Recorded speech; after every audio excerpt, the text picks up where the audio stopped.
Good morning. Good morning. Thanks for joining.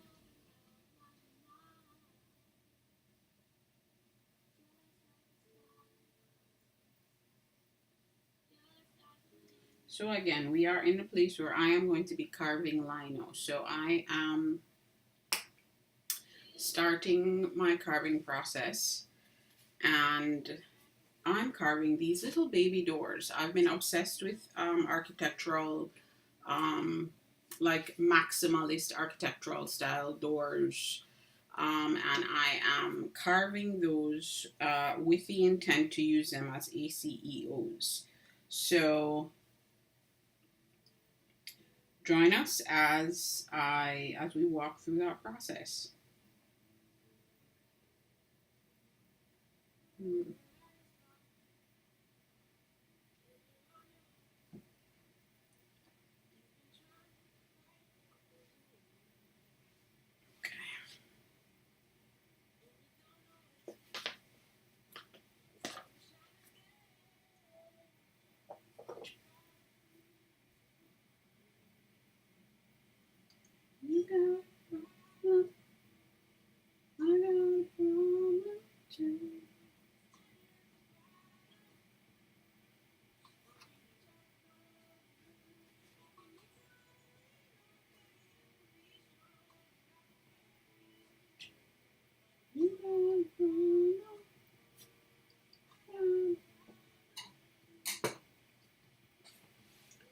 So when it comes to carving for printmaking, um, or any art that you are trying to pursue, one of the things that I always say is use the tools. If you need to use the tools for support. And one of the tools that I use for support, hey Joe, that's extremely helpful for me is a magnifying glass, a magnifying glass that has a light. It's actually very, very helpful to get into, especially when you're doing something that has quite a bit of detail or smaller areas to carve. It's helpful. It's helpful for me um, because I need the support, like from an eyesight perspective. So I definitely will be using them from time to time. Good morning, Blondie. Good morning, So. Deirdre Bagley, thank you for joining and thank you for the follow. Rhythms of Tea, welcome in. Thank you for joining.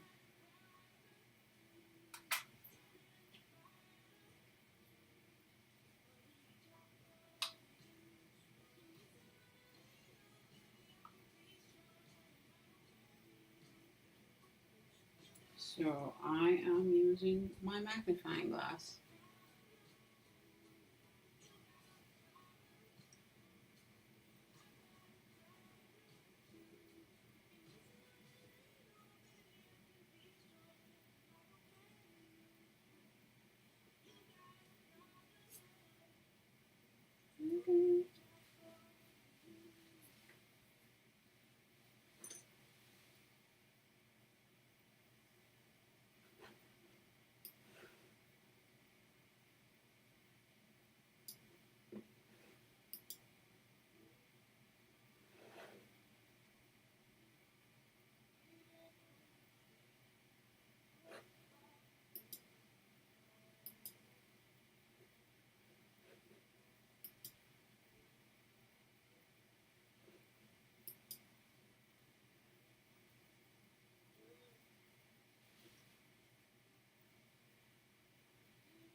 Carla Creativa, welcome in. Thank you for joining us.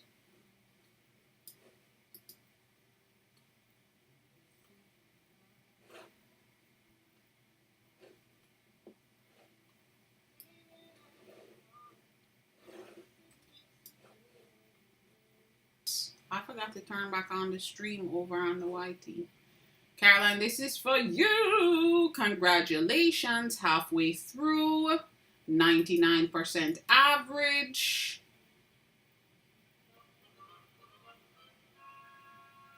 That's our new congratulations and cheers, Caroline. Wait.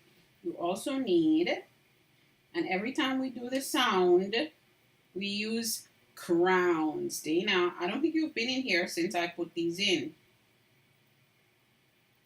That's for you. Blue crowns all around, all around. Good job. That's exciting, Caroline. I know that we don't see you as often, far less often than before, but I know that you are working hard, and so congratulations. You got to prioritize the things you got to prioritize, and I love this. I know this was like getting back into something after being away from it for such a long time. Congratulations, friend. That is awesome. That is awesome. You said spring break, you'll get a little tiny break, so breathe and reset a little bit. But like you said, you know exactly why it's in, like it's where it is in the semester. They're buttery. I like that. How much do I charge per panel? Melly, for what? For these? For the...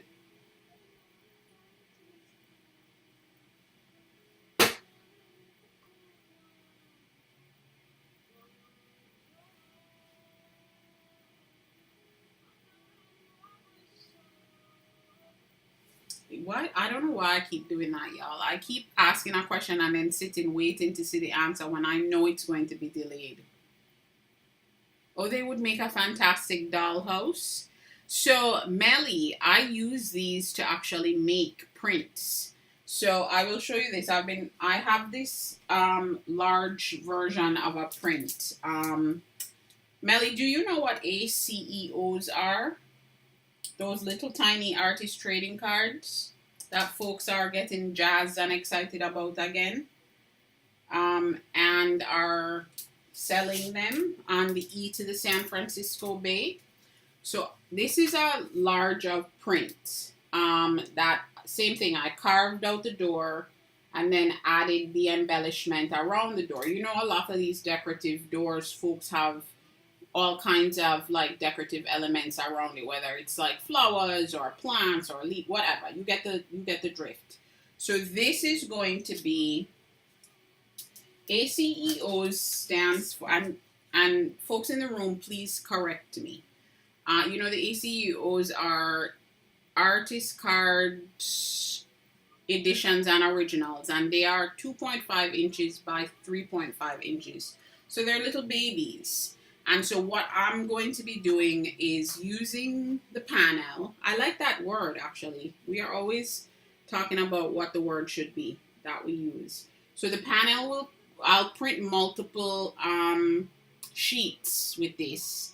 And the impression of the doors will be on the panels. And then for each one, I will do a different style of probably I'll do some gouache, I'll do some acrylic with using paint markers, those types of things, and I'll make some kind of decorative element around the doors, and then they get sold as those little trading cards.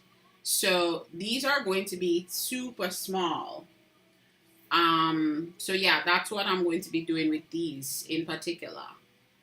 I never thought about, like, you mean like carving them. So are those dollhouses made of wood? Those tiny dollhouses that people play around with? Wait, Dina. You're getting better organized. 6 classes may have been overkill, but you're going to keep a heavy load because you wanna get done with this phase of it quickly, right, Caroline? I know that, especially. Wait, let's see. You've tried the tube and the pan. You love them both. And that's for the meeting, Feral Mom.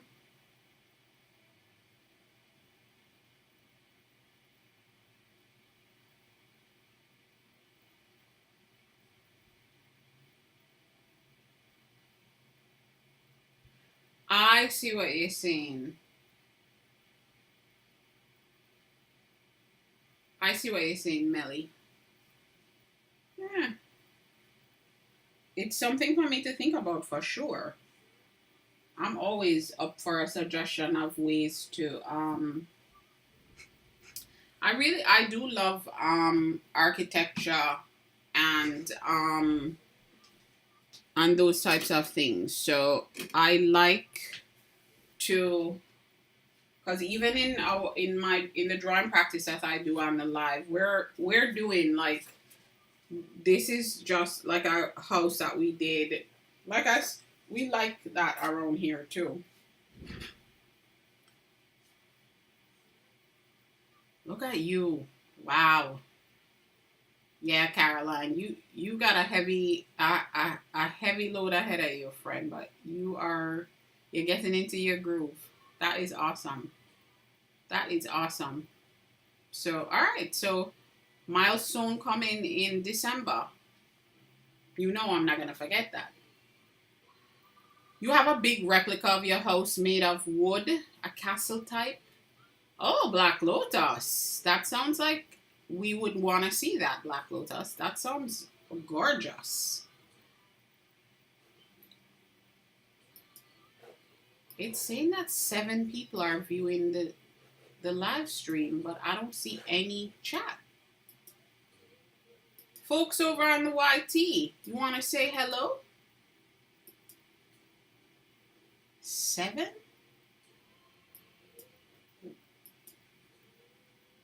You're still at the pool? You're just sitting?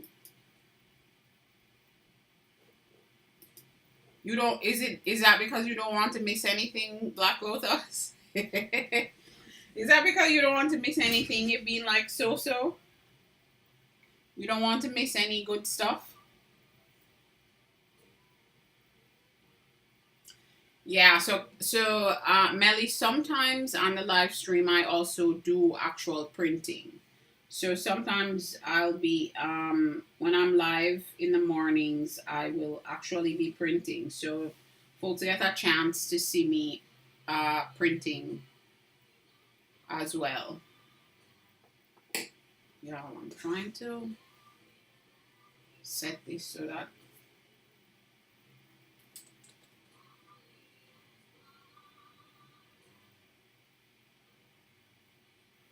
I think this.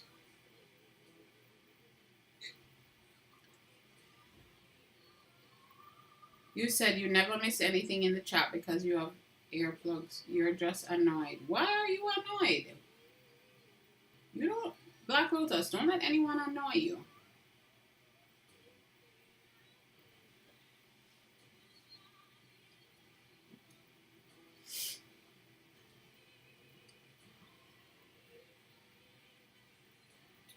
Okay.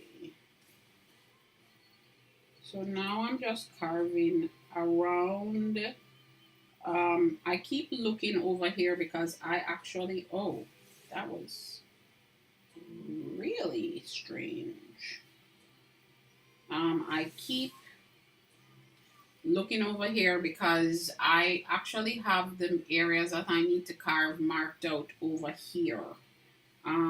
Usually I put it on the block, but I didn't this time because I found myself in a place where I was, because it's so tiny and it's so repetitive, and the designs are 2 up. Each design, there's 2 of them. I found that I was spending too much time drawing in the detail when I had already drawn the image in fresco. So I decided to just keep looking at my iPad and looking at fresco to see the detail. So, oh, I can show y'all. Why wouldn't I show you? So this is the door. So you see the darker areas are the areas that I'm going to leave to get printed. But instead of putting all that shading detail onto the block, I just decided to just keep looking at my reference drawing. Because I didn't want to waste any more time putting that detail in. It's totally up to you. Usually I put the detail in, but usually I'm working at such a much bigger size. It's a little different. So this time I decided to do it this way. And I am also, I talk about that in here sometimes, is that I am also trying to find some like efficiencies to build into this ACEO process. So it feels, for me, it feels like a viable thing from a level of effort perspective versus how much these things sell for. So y'all know I'm constantly in that place.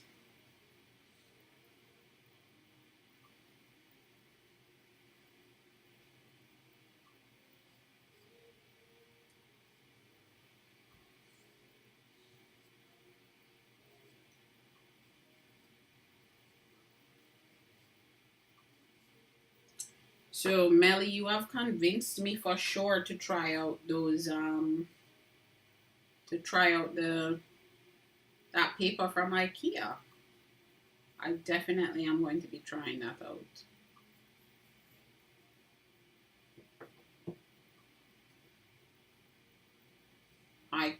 I see that it could be a very nice practice paper. It feels, Melly, like that paper is. I feel like IKEA is increasing. They've always had some good, what they describe sometimes as some good storage solutions for like art supplies. Sometimes they have some nice. They always have some like nice little wooden tabletop things that you could use to store your art supplies. But it looks like that line they're trying to that Safa gel line, they're trying to add more elements to their store of art supplies, reasonably priced art supplies. Now I'm going to keep checking them. Nicole Dream Visions, welcome in. Thank you for joining.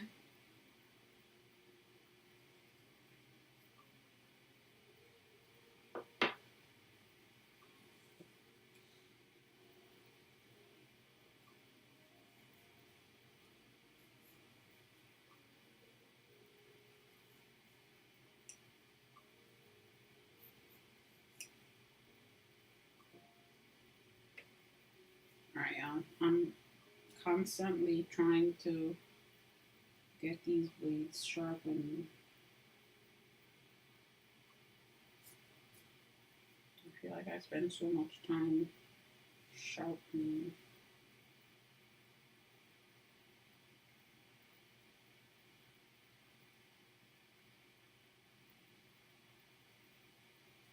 I saw, which again is another thing. I keep complaining about, I feel like there's an element of my sharpening where it's not sharpening as sharp as it used to. When I first got this slip strap set, it was sharpening the blades easily. And now I was like, oh, maybe the compound stick is, I don't know if it's too old or what, but I noticed I was watching videos where folks were using theirs. Oh no, Melly, you're good. It wasn't. It wasn't like a question. I was just talking about the paper that you had recommended, and I was saying it looks like IKEA is trying to add more and more artist related products. They always had good storage solutions for certain things, but I feel like they're trying to add more artist related products to their offerings. That's what I was seeing. So something I saw somebody doing yesterday was this, literally this. So they're, instead of just rubbing, they were gathering the compound inside. Instead of just rubbing. So usually what I do is, and how this works is, on the back, I'm applying the compound here, and then the outer parts of the blades get sharpened. I mean, there is some technique to the angle, and then for the U-shaped blades, you have to constantly move from side to side because you're trying to sharpen. And then the next step is usually you're coming in here, applying the compound to these. These are shaped to fit the different size of the U and the V gouge. So you just rub the compound on there. But I saw one person I saw doing it. Everything you've tried in that sulfur gel line is good. Oh, that's good to know, Melly. So then they did it this way. And y'all, I gotta tell you, since I started doing that this morning, it's worked, y'all. I haven't done it enough because I didn't sit down to sharpen. But the couple pulls of it that I've done since I carved, it has been really, really good. So that is now a tip that I have learned that I will for sure share because that is genius. The third pancake, welcome in. Yo, yo, yo, yo, yo, yo. Welcome in. Thank you for joining us. Cornelia, welcome in. Thank you for joining. Dr. Darrell, good morning. Thank you for joining us. Thank you for getting your heartbeat, Dr. Darrell. How are you? Dr. Darrell, I feel like I haven't seen you around in a long time. I hope you've been busy, like good busy. I am carving linoleum, third pancake.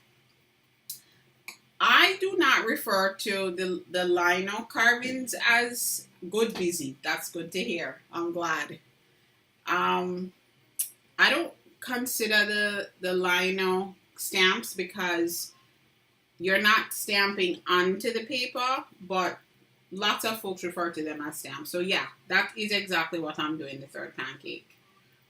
So this is, I'm dipping my toes in the ACEO waters. I am, a few new folks are in the room. My name is Leanne.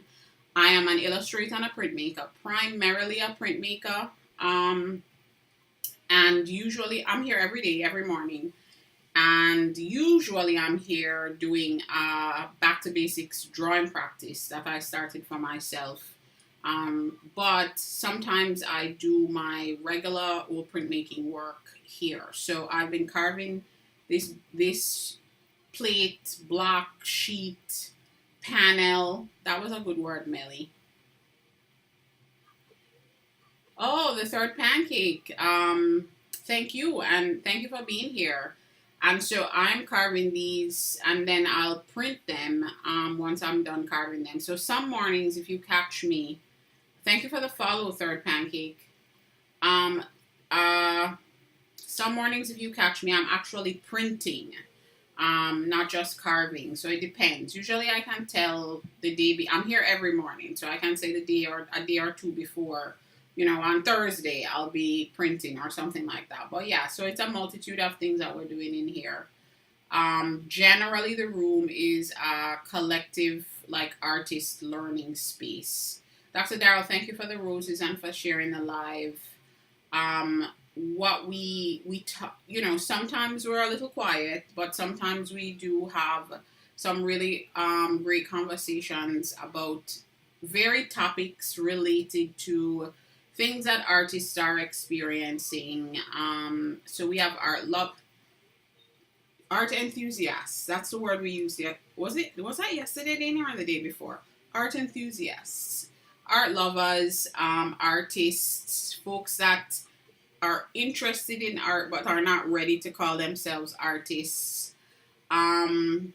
Folks that just enjoy watching the process sometimes.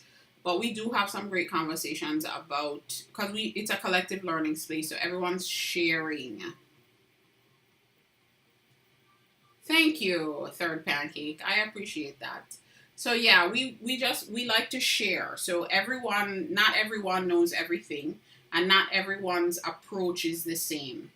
And so we encourage each other to share their expertise, their knowledge of whatever you can think of, whether it's tools that artists can use, medium, whether it's, we talk about like topics, like business related topics for artists sometimes. You know, folks want to monetize their art, other folks have monetized their art. So it's a space where we're trying to collectively share information and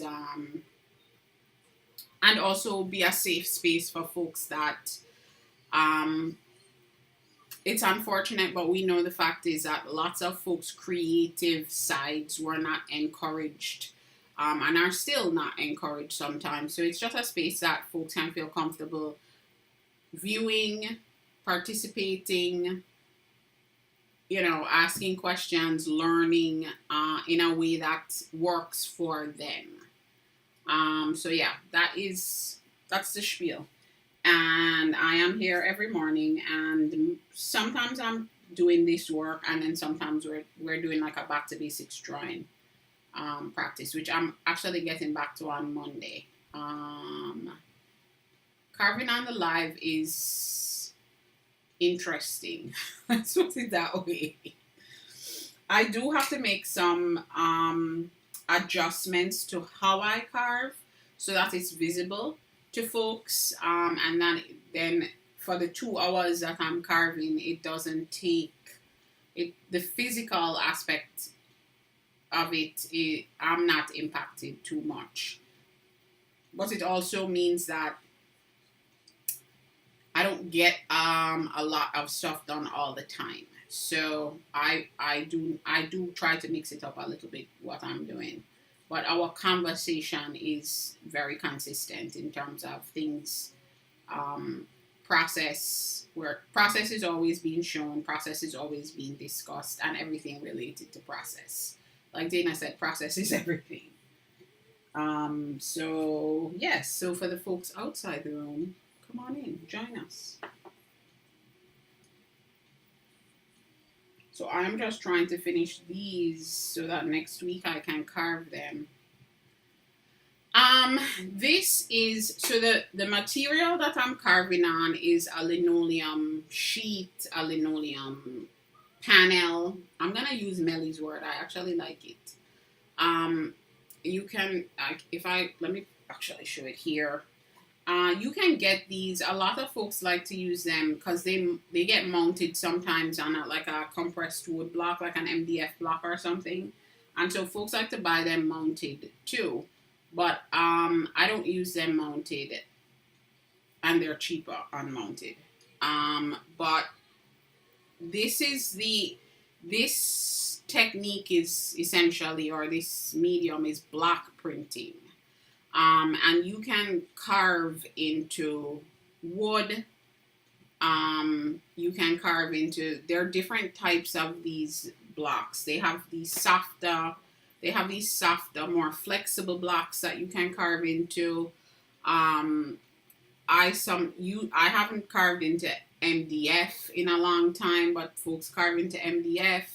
It varies, but it is a print. It's printmaking, and then under the subset of printmaking, it's block printing, relief printing, block printing, and this is Linocut. People call it Linocut or linoleum printing. It's a substrate that's easy to carve, easy enough to carve with the right tools, but holds the design well. Because the printing process equals applying quite a bit of pressure to transfer the image onto the paper. Design is also at the core. I don't know what you mean, Dana. Is that a question, or are you saying design is also at the core of process? No problem, Third Pancake. Design is at the core of the process.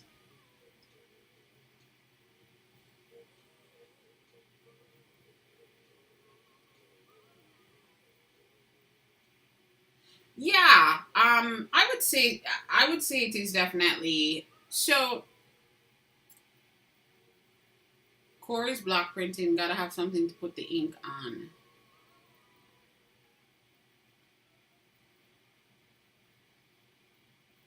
The design. Yes. Yeah, Dana. I guess I was in my head, I was like, yeah, yes. You're right. The drawing, whatever you've decided on to print, is definitely at the core. You do need to get so actually Dana brings up a good point in terms of that's another piece of it. That explanation that I gave is super basic in terms of like just the nature of this. But no, it's not out of step, Dana, but I literally, why I was pausing like that is I was literally processing what you were. At first I was confused, but then I was clear about, then I understood what you were saying, and I was really processing it because yeah, I try to be, and the newer folks don't know this, but the folks that are here processing the process, exactly, Dana. I try to be thoughtful about things in general, and Dana's right. For anything you're doing, right, you come up with an idea and you execute it, and that idea typically turns into some kind of design, whether it's like a like super specific drawing, or even abstract work. There's an order that you're putting things in that creates a design. A pattern is a design, those types of things. So the reason I was processing it is, in this world also, the design does also have an impact on how you do the carving. To be able to achieve certain visual elements, or to achieve the design that you've thought of, there are certain techniques in the carving process that you might want to that you would execute in certain ways. So yes, absolutely, it does become a core thought in the before you even put anything on here. Intricate is challenging, Dana, and some of it is about the size, right? So a lot of the core tool sets are not geared towards the tiny marks. A lot of the core tool sets that you'll initially buy have larger blades. Yes, there are absolutely tiny blades. So I'll show you all some of what I'm talking about. So I only have a couple sets up here with me because I have my sets all over the place, y'all. So this a tool like this, you see the size of this, right? Compared to, I mean, my hands are kind of smallish, but you can see the size of this compared to my hand. That's a big-ish blade, right? I can't touch to clear out some of these larger areas, maybe, but even then I have to be careful because this blade is fairly big. So I'll show you. I have this line marked out here. That needs to be carved out. This section over here needs to be carved away for the final print. So I will show you just how large those marks get. And typically these are the sizes that I'm trying to make sure you can see it. Hey Moonflower Mama, good morning. Natty71, good morning, welcome in. So I have to watch what I'm doing now. Always, always, always, before you start pushing that blade, make sure your fingers are behind the blade, and always just take it slow. There's no rush, because these blades are sharp, sharp, sharp, sharp, and they hurt when they get rammed into your fingers.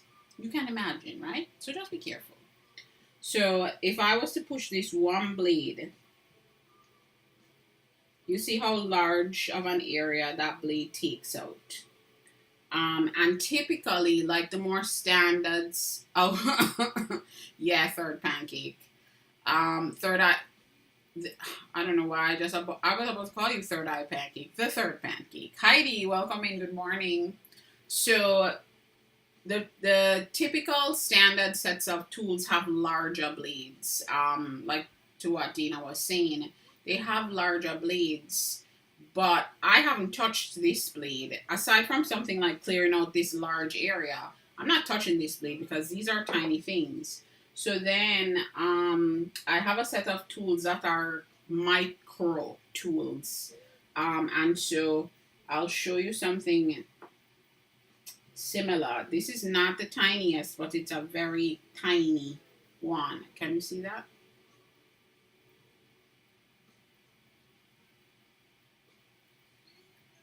There we go. So you see that oh, there we go. Okay, the third pancake. I like that. So I did. I don't know. Oh, you see the difference there. Um, you see the difference there. So you know, and this, if I show you this one, this didn't even come in one of my sets. I bought this separately. I'm showing you the wrong side of it. This is even tinier, right? So this is one I use for super thin places. Sorry, I'm not good at this getting it focused. But the other piece of it is there are marks that you would make that, hey Tanya, good morning. Moonflower Mama, thank you for getting your heart me. Let me see. Let me make sure I'm not missing anyone. Folks, if you've come into the room and I haven't said hello to you, please drop an emoji in the chat so that I can say hi. So there are also tools that you can get that some of these are like knife style tools. And in a case like this, I could just use this tip right here to make, to make my mark, just the tiny tip. So, for instance, if your design involves some stippling, for instance, I did it here. I made those marks. I don't know if you can see it. Let me bring it closer to the camera here. You see these are the sections that I've taken out. So I could just use, I'm just using the tip of that and taking those little tiny pieces out. And I could do a stippling design that way. Or I could use something like this and even take out an even tinier section. Or for some cleanup, we talked about this the other day, for some cleanup, you went to the Hobby Lobby. Every time, Dana, every time you said that, stipple with a blade. I might do a design with, you know what, y'all? Okay, so, I don't know, the folks in the room, I told y'all that my first print that I ever did too many years ago, when I fell in love with printmaking, it just so happens that my mom gave it to me the other day.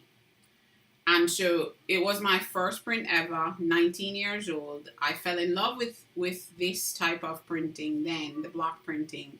But I had never done it before. So the work wasn't, it was delightful to me because I enjoyed it. And I was so like moved by the beautiful image that I had created, right? So it was a reduction print, which is one of the more challenging ways to do the print because you're using one block to do multiple colors.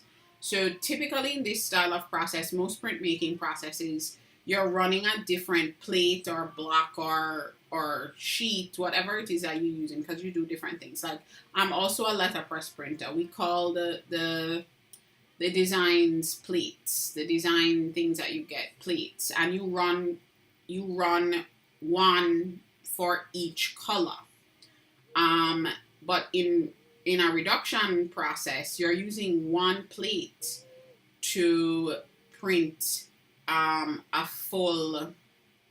You're using one plate to print multicolor design. So you have to be very careful about your planning. Because every time you print a color, your next step is to carve away more of the block. You can't go back. So if you say to yourself, all right, I want to do a 30 print edition with this reduction block. So I'll do my first, whatever I've planned for my design, I'll do my first run. And then the next color run I do, I'm carving the block away. And so I'll never be able to do that first run again with that block. So anyway, that was my first print. So I am going to redo that print, y'all. I'm going to reconfigure this. I'm going to do the idea of the print. It was like an underwater thing that I had come up with. So I'm going to redesign it. Anyway, Dana saying it that way. I mean, I know I was showing y'all the stipple, but I think I'm going to add some stippling in there. It would be a beautiful thing to. It's a beautiful thing to watch and see. So I'm excited about that. Anyway, I'm sorry. I got off on a tangent talking about the art. Oh, I like that. Third pancake. Third eye pancake. The third pancake. Revisiting old work is daunting but fun. Yes, Dana, it absolutely is. And for me, it's like, there's a lot. It actually, the third pancake, I love that you're saying it's poetic because you don't even know like the full scope of it. And it really is poetic because there's a lot that's happening with, I talk about this stuff a lot sometimes in the room, and there's a lot that's happening. Oh no, the third pancake, we get off on a tangent in here all the time. It's always a valuable one, but we do get off on tangents, no problem. But part of it is the last 6 months has been a reconfiguring of myself and also what I'm moving forward with from a creative practice perspective. So it will be quite poetic to redo and revisit this first piece of work I did in this medium technique style that caused me to fall in love with printmaking, you know? So it would be an interesting emotional road. I saw us talking about some weather stuff. Who's getting bad weather? You're about to be under blizzard conditions, Moonflower Mama. You need it for the blizzard. Is it being tracked? Is it coming soon? Where are you located, Moonflower Mama? Share as much as you're comfortable with. The western part of the country, as generic as that if you want. That might not be where you're getting a blizzard warning, but you know what I'm saying. You too, Heidi?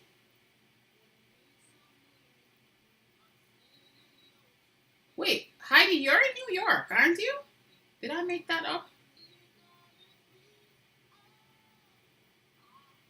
Black Lotus, you're saying in Jersey? Is that where there's blizzards happening too? You have a yarn stash to last beyond your lifetime? Dana, I think out of everyone that comes into this room at any given moment, I think you might be, I think we have to give you the trophy for the most profound and voluminous collector. I think, Dana, without a senior stash, I think your stash might surpass all of our stashes. Philly. Oh, you're in Philly. I'm seeing that, Moonflower Mama, and I feel like you might. You're in Philly. So Tanya, it is. You would think I would know what's going on in New York weather since I talk to my sister who is in New York 700 times a day. Not talk, text her.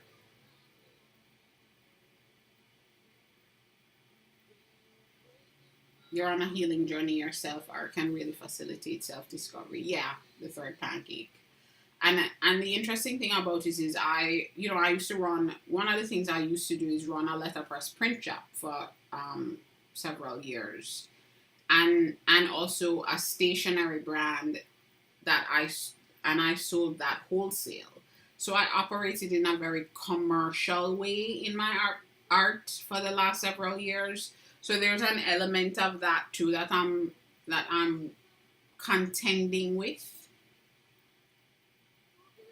You're a print nerd in general, and the concept of what I'm doing had me intrigued. Dana, I'm not, you know, I will not tell you not to do it. I will encourage everyone. I love when folks are trying any kind of like print process. So Dana, you're a print nerd. I am assuming you know about paper specs. I hope you do. And if you don't, it's something I think you would be obsessed with. As soon as I actually ended my membership only because I had to redo my budget. But as soon as I can add it back in, I'm adding it back in. 14 degrees for you today, true? Heidi, you are in New York. Yeah, sometimes I'm good. You said shamed. You're not shamed. Dana, I'm not saying it in a way for you to be shamed. You know that.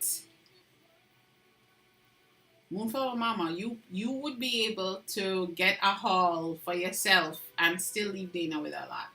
Dana is definitely an enthusiast, which is awesome. Dana, I am not saying no. As long as you have the space for it, you're good. We just got rid of almost all the snow and now this again. You have a doctor's appointment on Monday. I know. And Tanya and Heidi and Black Lotus, I know snow in New York is, ugh. In the city is, ugh. First sunny day. The third pancake, absolutely. They're used on fabric a lot. Folks then refer to it as fabric printing, block printing for fabric. And in some cases, you don't have to use fabric specific ink, but there are some inks that are geared towards fabric printing. I always tell folks that if they do not have a press, and they're going to be doing it in more of a stamping style, that there are soft blocks, very soft linoleum blocks that can be used. I always recommend folks use soft blocks. And then in general, when you do any kind of like yardage is what they call it, printing. So whether you're doing like a screen print of yardage or a block print of yardage, it is typical to have like a soft surface underneath. It makes the print, it makes the process easier. So if you've ever had the opportunity to go into any kind of place where they print yardage, which is printing fabric at volume and at size, at scale, the fabric printing tables typically will have padding on top of them.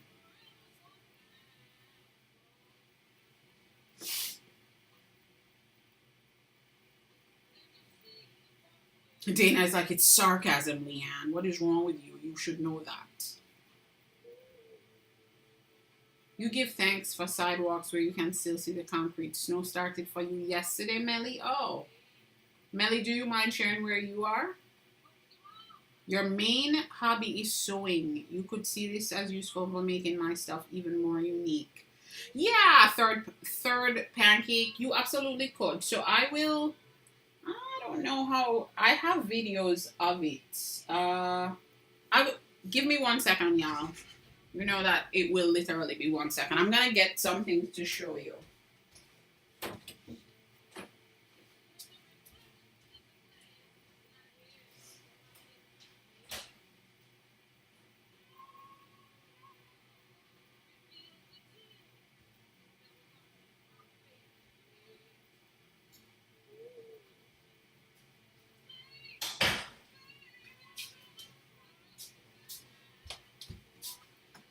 I didn't have them in here. So these are, I see a skirt with cool block printing on the edges. paid textile designer is on your professional bucket list. Oh, that's awesome. So I'll show you something like this. So this is, you could call it whatever you want to call it. I don't remember if I made it as a napkin or what, but it's literally fabric that I just ran with the sewing machine and hemmed. But so something like this, your pattern is printed with multiple blocks. So you can arrange your pattern however you want, and you just print the elements of your pattern. You can carve them separately, something like this. So I'm just showing you this to kind of show you.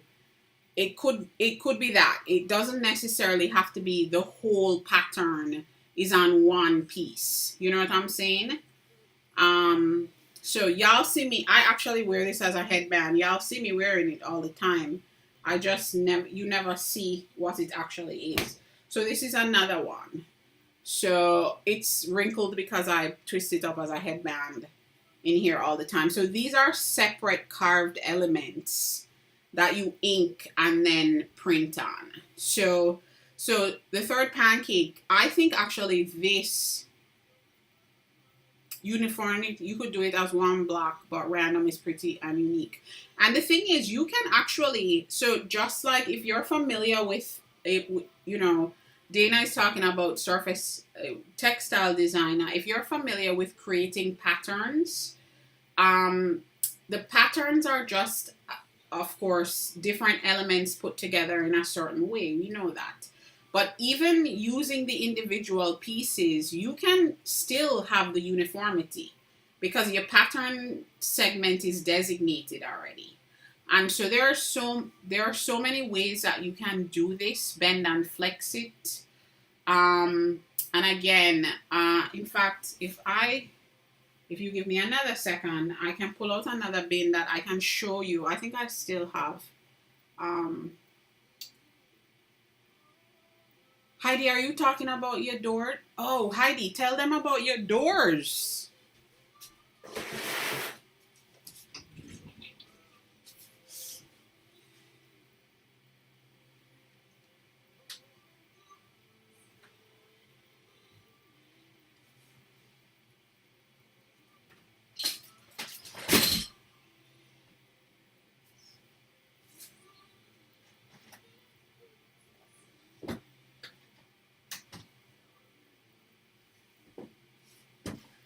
Yeah, this closet that I'm going in is a disaster, which is why you hear so many things happening. All right, so I'll show you.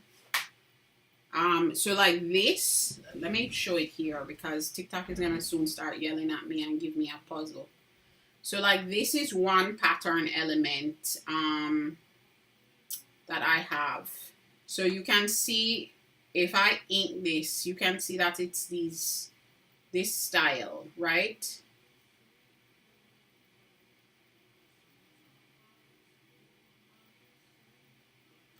Third pancake, yeah.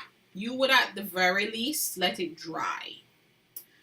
The washing part, I think would be up to you because I feel like if you were going to wash the garment that you sew after you sew it, you could wait till then. But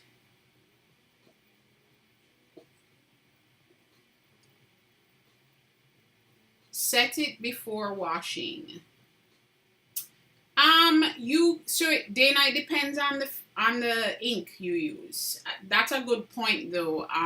Third pancake, you do have to look at the type of ink that you're using to figure out what you do, if it recommends a heat set. Not all ink has to be heat set. Some of the formulations of the fabric ink don't require a heat set. But to Dana's point, actually, what is interesting is depending on the type of ink you're using, if you're using a water-based ink, that heat set actually will dry much more quickly. because it's pulling the moisture out of the ink, and then it's so you do have to mind, the thing to consider is more the ink that you use. So look, you would need to do some research on the type of ink you choose. There are the brands, some of them have block printing ink for fabric specifically. If you're really thinking about doing this seriously,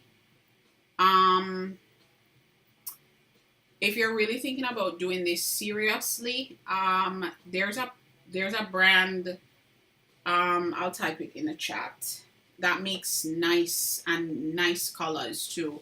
They make a nice fabric printing ink.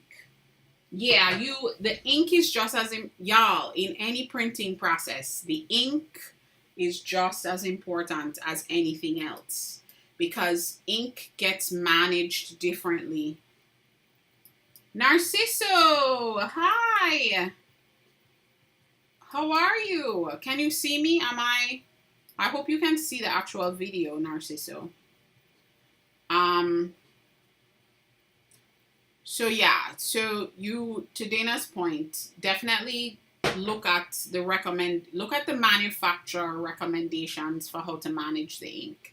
Another FYI, y'all, is when you deal with professional inks, there's always going to be available easily from the manufacturer. There's always going to be data sheets on how to effectively store the inks in a safe way, and then also how to use it, to set it to, those things can be found. Muddy, welcome in. Emil, welcome in. Reblexa, welcome in. Be Easy, I didn't tell you hello. Be Easy, are you here? I see you there, but I didn't say hi. So,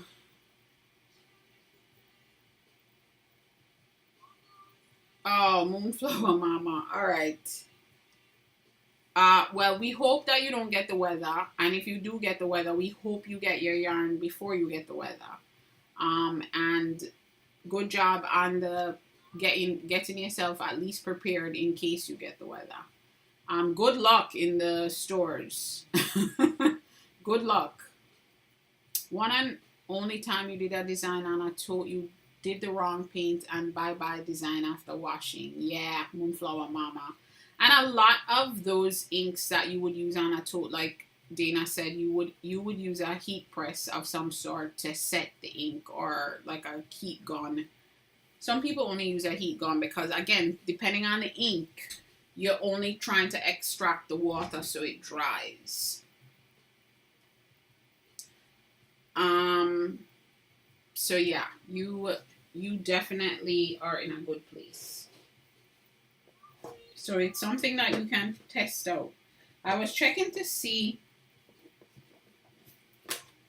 Okay, so this is the style of block I was referring to. It's a soft block. You see how it's easier to carve through. Good morning, looking for a life breeze, Lexi. Guess what, Lexi? You are on my to-do list today. You are gonna be getting a message from me today, my friend. I told you by the end of the week. I know you don't want to, you're saying you're not putting any pressure, but I also need to send you the message. So I'm putting pressure. No, it's not pressure. I'm holding myself accountable to sending you the message, my friend. So this style of block can be easier to use for the fabric printing. So y'all, another thing is, I was gonna say, I have videos on my profile, but they might be from months ago, actually. But I will have more, guess what? Because you all know that I've been making pattern designs from the found objects, and those pattern designs are actually for the purpose of creating fabric-based products for my home goods line. So I will be working on that, y'all, because that is coming out in Q4, the beginning of Q4. So I will have to start working on some of that. like the pre-work for that. And I want to take you all behind the scenes of the process as much as I can right from the beginning too, you know, because a lot of folks don't realize when it's time to like do those types of things, um, it's it's such an extensive process, and there are lots of pieces before you go to I'm doing a production run, you know. Even some of what I'm saying, I'm saying it in a industry jargon way. Heidi, you said you found but Heidi, when I came to your live that day, you found the other pieces. You had some of it. You said you don't know what to make yet. You gotta think, practice your marks, and then think about what you would want to see on paper. It would be fun. That would be fun. Pick your first thing should be fun, so that when you get frustrated with the carving, you can be like, but this is a fun design. I want to make sure I do it.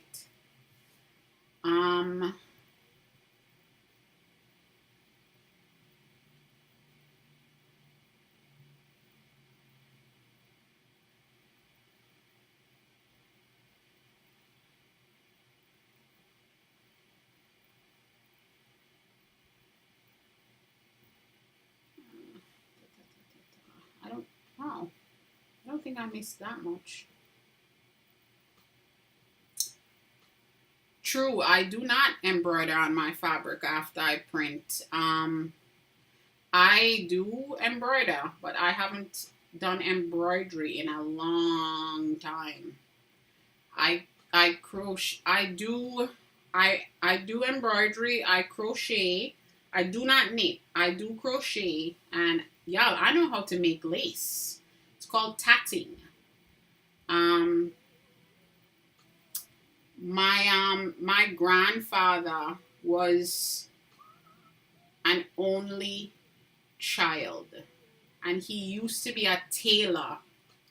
He's a trained tailor. He didn't practice. His job wasn't as a tailor, and his mother taught him to crochet, to knit, to tat, to embroider, and he taught my mom all those things, and my mom taught me.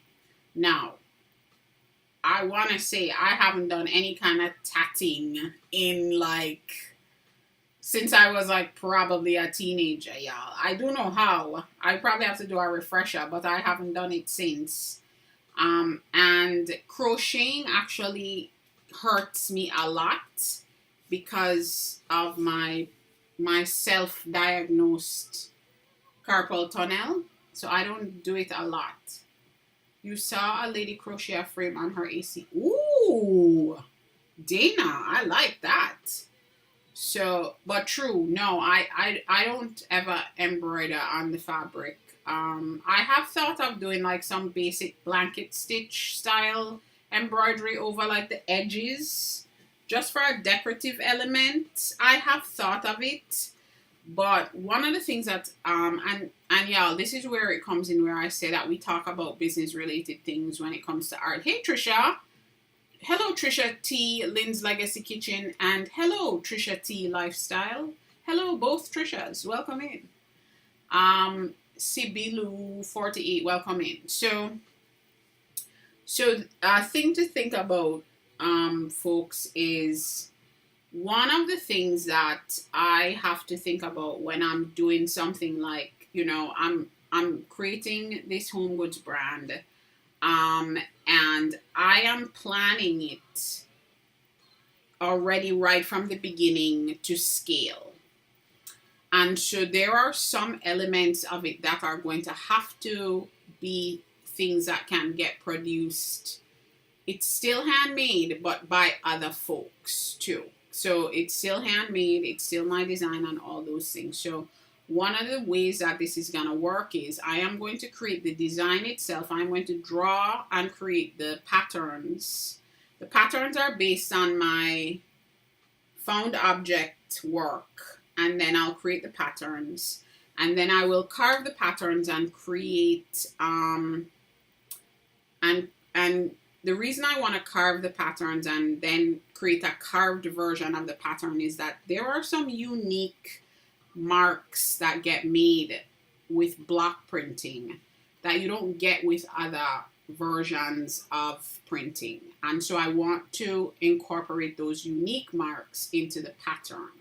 So once I've developed that whole thing, then that pattern is going to get burned on screens. Because if you want to print handmade like that at volume, I'm going to be doing, because I am going to sell some of the products wholesale. So those will be screen printed. The pattern will be screen printed onto the fabric. That's going to be the sequence of development, the product development.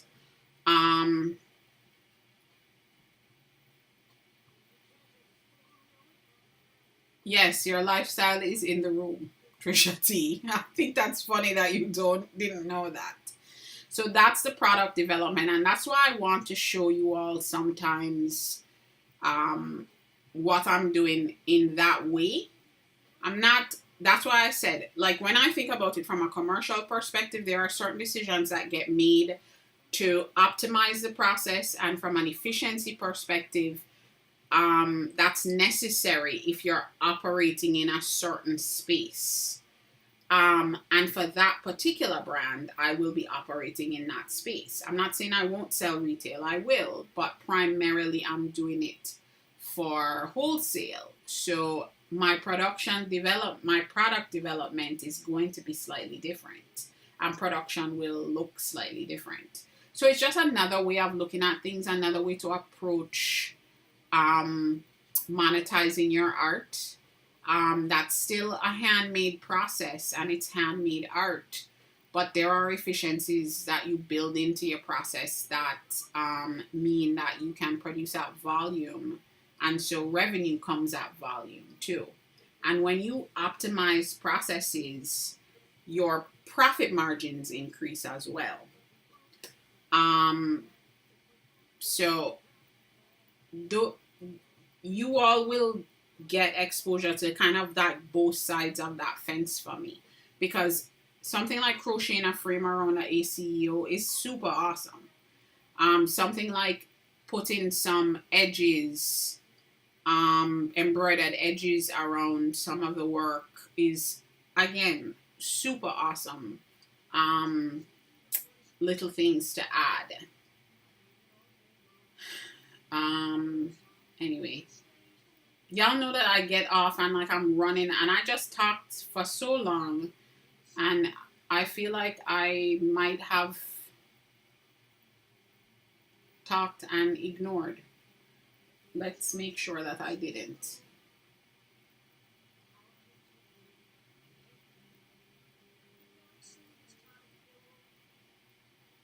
Quilted ACEOs. Nice. So what, Dana, tell me, what do those look like? So the AC, it's like, what do they call them? What do you call each panel of a quilt? I don't remember. Y'all, those will be secret place conversations that we can get into in more detail. And it's also one of those things that, is it called a block? Oh, I feel like it, oh, I thought it was like a special name that I knew at one point and didn't remember.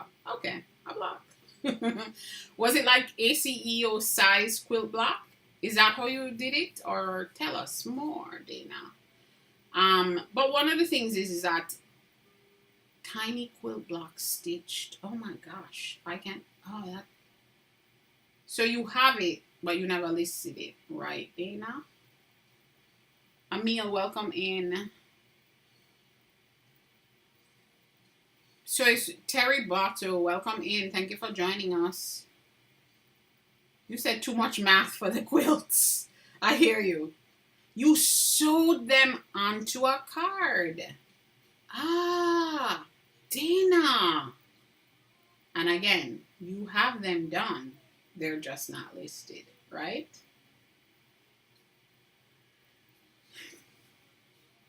And y'all, the reason I share You have to do the exercises. True. True, I ordered a compression thing for my shoulder.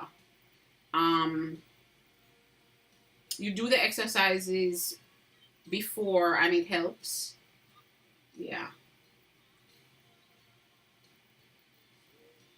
You did share it on TikTok. Oh, I gotta go look. All right, true. I will take that. I will take that advice. So, also, folks, one of the reasons that I try to talk about both sides of the fence, you know, the side where as a business create manufacturing product. The reason I want to talk about both sides of it is that I think that the more knowledge we have about the different options, the more we can then decide what would be an option that would feel good um, to us. So if you have an understanding of like the manufacturing, whether you want to do the manufacturing yourself or how things get manufactured and how you need to think about it. And even if you want to go down that road of that type of commercial production, you know, I want us to have as much knowledge about the different ways that this could happen for you to be able to decide the right combination of things or the right things that would feel. When I say right, I mean, you know how I always say that everybody's perfect is different? The thing that would be perfect for you. And another thing we have to think about, y'all, is perfect for you at this time. Because when you go down this road of creating revenue and generating revenue and monetizing your art, what is good for you for 2 to 3 to 5 years may not be good for you in 10 years. So then you make different decisions. So one of the things I have to start thinking about is, you know, printmaking is a very physical, all of the printmaking processes become very physical, right? And so I have to take those things into consideration. I used to be able to do print runs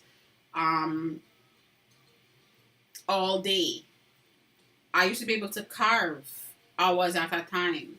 Right now, for me to effectively manage without hurting myself, I have to carve in blocks of like 30 minutes at most, an hour. So there's a lot of stuff that you start to need to think about in this. I'm an artist and I want to monetize realm. And y'all, don't forget, you can do some things in a super commercial way, and some things you don't have to. You can do both. You don't have to do everything in one way. Has to be me this video's eyeball anymore in probably not. Search crumb quilting. Oh.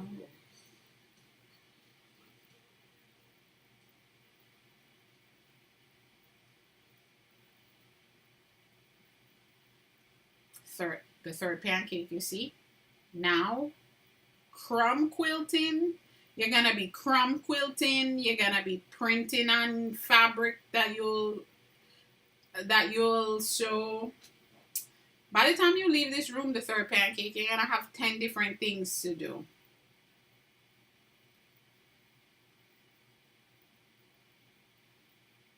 Oh, the third pancake, I absolutely do. I do it before, I do it during, and all that. It's just different. I also have to, I'm in a couple months, I'm going to be 47. So things are different from when I was in my 20s doing it. It just is. So I do stretch through the process. I'm not making it stop me just now, but there are adjustments I need to make. One of the things is if you come into the room when some days I'm actually printing. Hey Paul, good morning. Some days I'm actually printing, and I used to in this world there's a printing where you're using your hand over the paper to get the ink pulled off the block essentially. And it's called hand burnishing. You use your hand and other tools, but it is also very physically taxing. And so I have used I got a different style of press that takes some of that burden off me, but it's ideally I need a different style of press to take more of the burden, but I'm not there yet, but I don't want to not do it. I've needed the inspiration. It is so easy to forget about our bodies in the zone. Yes, the third pancake. Spoons. You said spoons amuse you, Dana?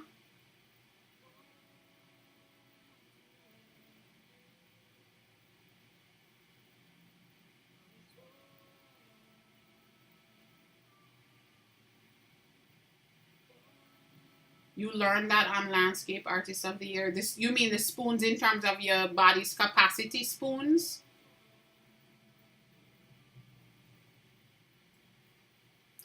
The third pancake. All I'm saying is, oh, burnishing with spoons.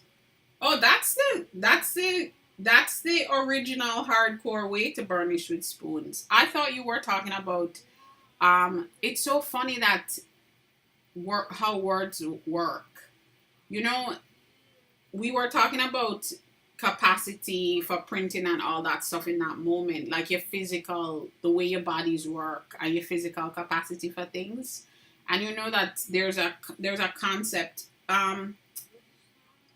Make It Shatter Studios comes in, and Make It Shatter actually does a daily. I think Make It Shatter's videos are daily, like a spoony conversation about. I was thinking about spoons for energy too, third pancake, yes. When Dana mentioned spoons, I didn't even think about spoons for burnishing. I was thinking about spoons for energy. Especially because, like I said, daily, Make It Shatter Studios. I thought of Make It Shatter Studios because Make It Shatter is actually, used to be a printmaker and had to make some adjustments. They do gorgeous stained glass work now, but Make It Shatter is always talking about. I'm pretty sure Make It Shatter's videos are daily about your spoony energy, you know. And so I immediately, that was my association in that moment. But yeah, Dana. Dana, if you ever come into my printing live, usually, even though I use that press, I usually have to do a little bit of a burnish, and I sometimes I'll use a different kind of baron, but a spoon, burnishing with spoons, honestly, I have not found anything that works better to me. A spoon is awesome. And hey T, Banshee Echo, welcome in. Thank you for joining. And some folks use a metal spoon. I use a wooden spoon, but I use a bamboo spoon that has gotten some sheen and smoothness on a certain part of it after using it. That really works nicely. But it's physically taxing. And so I cannot do it for a whole print anymore. I just can't. And it's easy when you use something like rice paper, you know, but rice paper also is tricky. So it's so many different things to consider. Oh, you're in Snowstorm Way too? Go get your supplies. Looking for Lexi. Go get your supplies, please. I'm sorry, I'm yelling. I'm so close. I hope you're going to go get some supplies just in case. Lexi. Other people were saying the same thing. And make sure you have something to work on. All right, friend. Take care. Thank you for stopping in. So funny. We were spoons. Words are so interesting. Spoons. It was an appropriate word for both places where the conversation was. Love it. All right, y'all. We have 7 more minutes before we're at 2 hours, so we will be getting off in 7 minutes. Dana, I have to say, us filtering in SEO throughout and keeping the conversation in that SEO keyword drop-in space, I think was pretty good today. I mean, I didn't get a huge number of followers, but I think we had some good folks join in.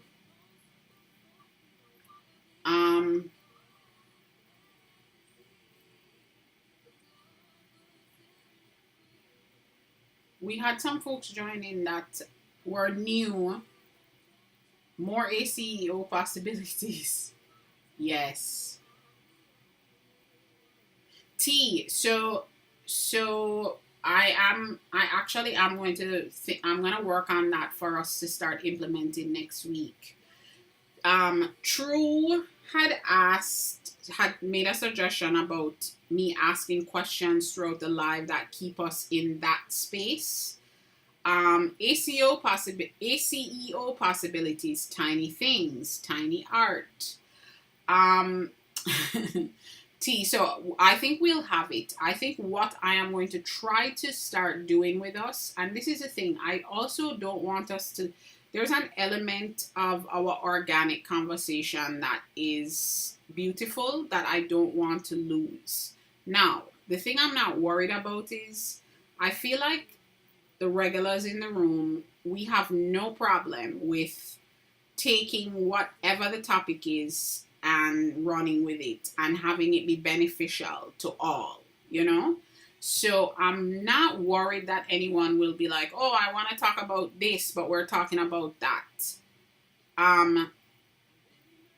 Yes, T, exactly. You're saying, you typed exactly what I was probably trying to articulate in too many words. So for us, I think it will be totally good.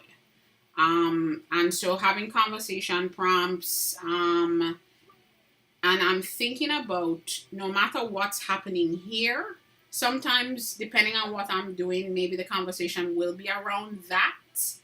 But just in the general sense of what our community is about, I think we can be talking about something completely different than what's happening here. You know what I mean? So I agree with you wholeheartedly. This is the kind of room that we can manage that easily.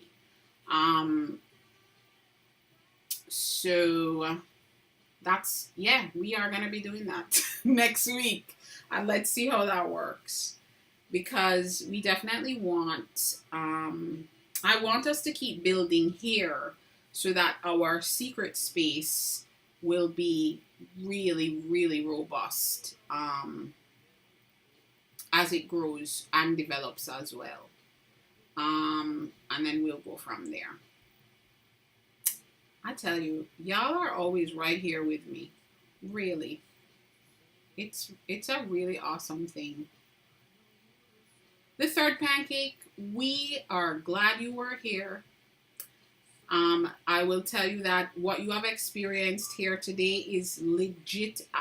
I mean, I'm going to say it, y'all, but the folks that are in the room, I believe, no pressure, I'll look away, I believe will confirm. That really is, that's what we do here. That's what we're doing here. It's a collective learning space. We share, we encourage. Everyone that's in this room has so much depth to them, and so we're learning a lot and sharing that knowledge in a healthy way, and it's definitely a vibe. We have a lot of fun also. The third pancake, that's the thing. I mean, if you're allergic to having a good time while you're learning awesome things, then this is not the place for you. If you're allergic to, you know, a sense of you don't have a sense of humor, you know, a little dark, a little light, a little everything, you know, this is not the place for you. But if you even enjoy it, even just a little bit, this is a good spot. So I'm here at 9 a.m. Eastern every morning, and then Tuesdays, Thursdays. Oh, y'all, today's Saturday. I'm here Tuesdays, Thursdays, and Saturdays at 7 p.m. Eastern also. So I will be back again at 7 p.m. Y'all, I forget the third pancake. I forget everything all the time too. So that's another thing. Just be aware of those things. So yes, Be Easy's been quiet today, but Be Easy is is a is an important part of the vibe in the room. Oh, be easy. I gotta tell you, there was a Jason. I don't remember if Jason's ever been in here when you've been in here, but he was coming with those jokes. Be easy. He was coming with those jokes yesterday. Be easy. I think he might be coming for your spot. Be easy. You gotta watch that. But yeah, y'all. So the third pancake, I mean, this really just is how the room shows up. And it goes in phases, right? Because we had a nice surge of conversation about a bunch of different things, and then we'll have a surge of that conversation for a while, and then we'll have a little low key where I might actually do some work on the screen, or whatever. But it does go back and forth. But the most important part of all of it is all questions are welcome. All feelings in the moment are welcome. One of the things that this room does a lot is support each other especially in things that feel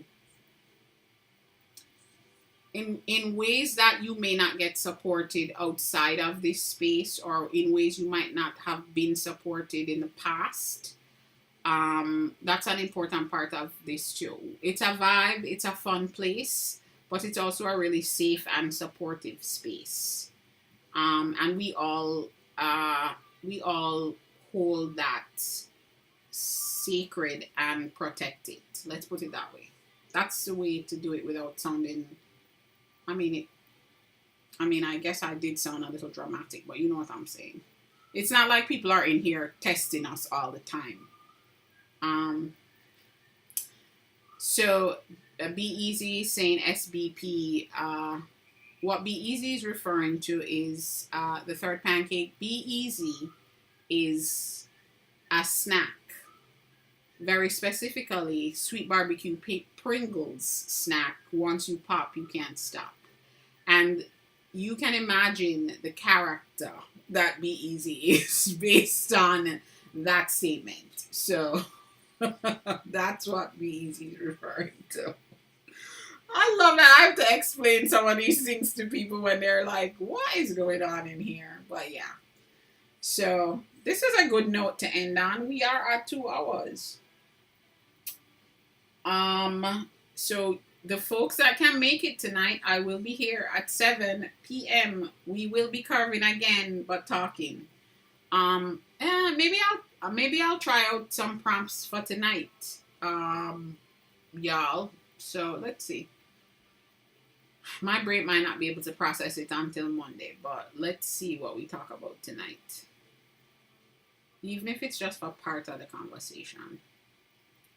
But we didn't do badly today. Today was 302 views. Usually we are sitting around 250.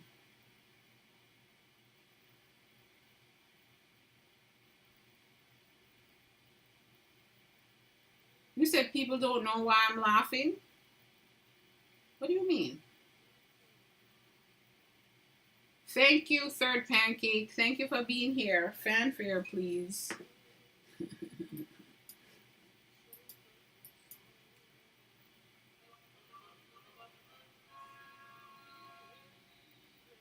The Third Pancake, we do a lot of celebrating each other as well. And we do it in a fairly dramatic way. Our current sound is this regal fanfare type of sound, where also comes along with crowns. People don't know why I'm laughing. I just explained. You curtsy as you walk away. I love it. All right, y'all. Have a great Saturday. I hope that if you're able to, you are able to do some fun art stuff. And if not, also, or rest. If you're able to rest today, I hope you can rest.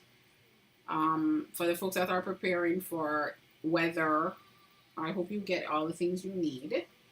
in preparation for it. And then also for the folks that are, because I know some folks have been hit hard with this flu business. One of my other friends, her and her daughter are down bad now too. Like be careful, y'all, because these germs out here are taking folks out for a long period of time. So have a great rest of your day. Nika Grace, thank you for coming back. I'm getting off. Definite. Tanya, are you going live today? So, yeah. Good night. What time, Tanya? Tanya's going live today, y'all. With her. Tanya does fluid art, which we know that is gorgeous to watch. 4 p.m. Easternish. All right, y'all. Good luck to find Tanya at 4 p.m. ish Eastern. Hopefully, it will show up in your FYF. Tanya's had a hopping room for the last several weeks, like big hopping, like 100 and something sometimes, which is awesome. All right, y'all. I know I spent so much time saying goodbye, so goodbye.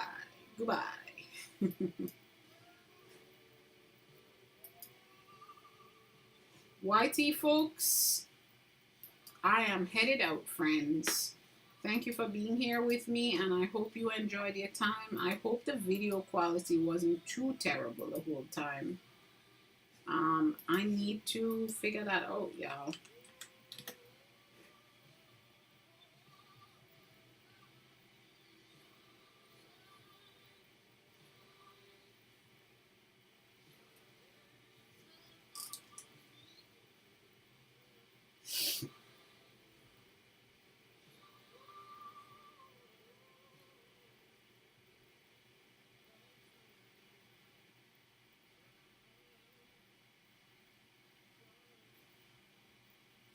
Let's stop the feed.